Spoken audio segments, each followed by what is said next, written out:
Как вам водичка? Я нормально разговаривать не могу. У меня стоматит. Мен өзім чайқап жүрем. И не купаюсь. Келіп алдық. Мен бүгін сіздерге Бопашидің қалай өскені туралы, қалай ержеткені туралы барлық историяны айтайын деп отырмын. Келесі стористарды қараңыздар. Сифа әлі жұмысқа кіре салмай жатырған қарсаңыз, отырсыңыз. Телефон шықлауды ұмытып қалған ғой. Ха, Сифа? Телефон шықлауды ұмытып қалыпсың ғой. Солай, қазір мен бастап салам.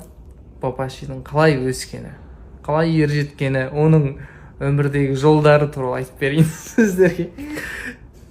Кеттік.